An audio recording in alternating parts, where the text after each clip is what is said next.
Casco Viejo, Panama City. Hi, I'm Lori, a senior solo traveler, and I recently spent time in Panama City. After traveling through the Panama Canal, I spent 2 days exploring this major metropolis. My first day in Panama City, I visited Casco Viejo, which translates to Old Town. It is also known as San Felipe and Casco Antiguo. Whatever name you want to use, it is the historic district and is arguably the most popular place for tourists besides the Panama Canal. I'll share my experience touring this historic district and have posted separate videos on my other explorations in Panama. Look for links to videos from this trip in the description below. On this day, I took an Uber from my hotel and was dropped off at the Plaza Mayor in the heart of the old city. The first thing that strikes you is the architecture.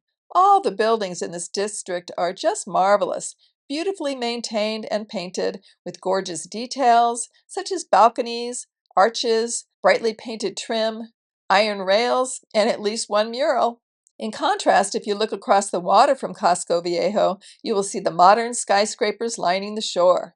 And if you venture just a few blocks from the historic area, it's definitely not quite as nice. However, almost every building in Casco Viejo is beautifully restored. I just loved wandering the streets. One of the first things I saw was the street with hanging Panama hats overhead. How fun! And you could certainly find many shops in Old Town selling hats, as well as other Panama souvenirs to take home.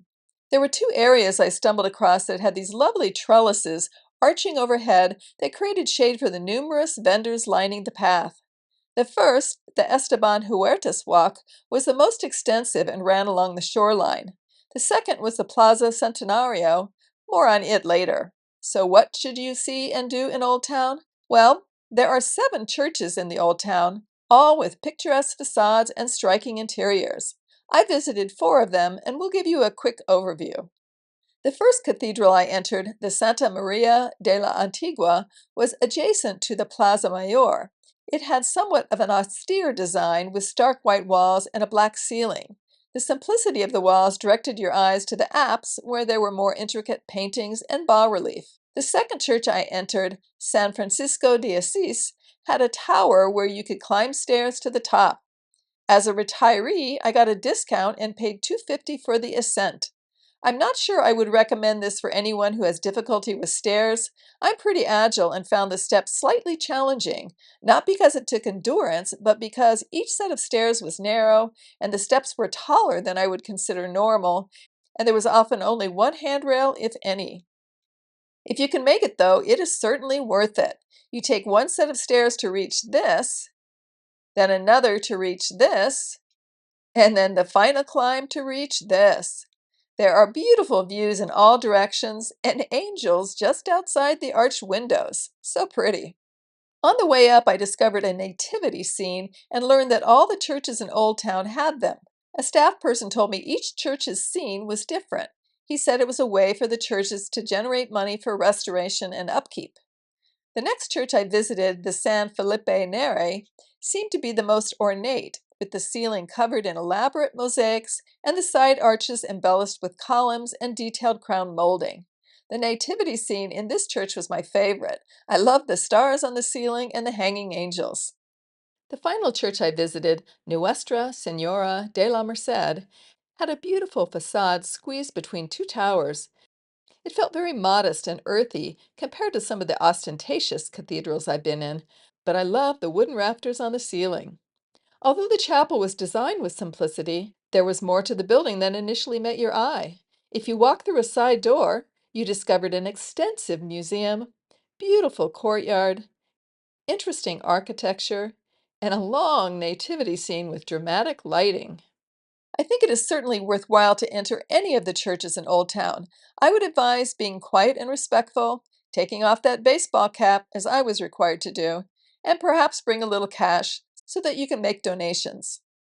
In addition to churches, there are also numerous small plazas throughout the Old Town area. The Plaza Mayor, where I was dropped off, is only 1 block wide and has a central gazebo. On one end is the Panama Canal Museum, which costs $15 to enter for foreigners. Another plaza that I found striking is the Boulevard Plaza. It has a magnificent sculpture in its center, and it is surrounded by numerous restaurants and outdoor cafes.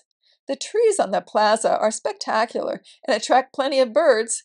There is also the Plaza de Francia. There are several areas to this monumental complex.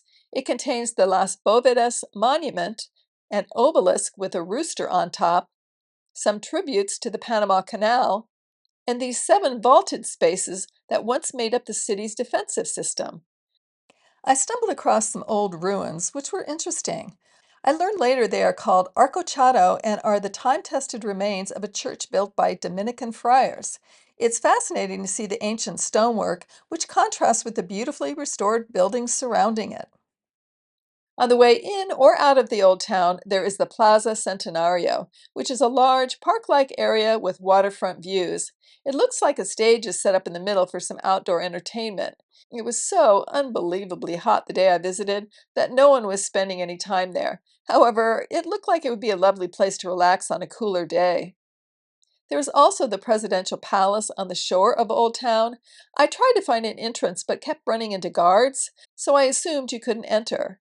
I read later that you can visit, but it is closed on Saturday and Sunday, and I was there over the weekend. Despite the heat, I really enjoyed my day roaming the streets in this historic town. There are plenty of shops and restaurants if you want to do more than just sightsee. For senior and solo travelers, the area felt safe.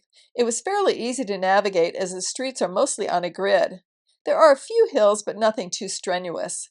The heat was the biggest issue for me. I made sure to wear a hat and carry water. As always, if you have questions, feel free to ask in the comments section, and if you have other advice for travelers to Casco Viejo, feel free to share. I have posted numerous videos from this Caribbean and Panama Canal trip and have left links in the description below. Check out the Senior Solo Travel website and Facebook forum where you can interact with other travelers. And if you'd like to follow my senior and solo travel journeys, please like and subscribe. Cheers!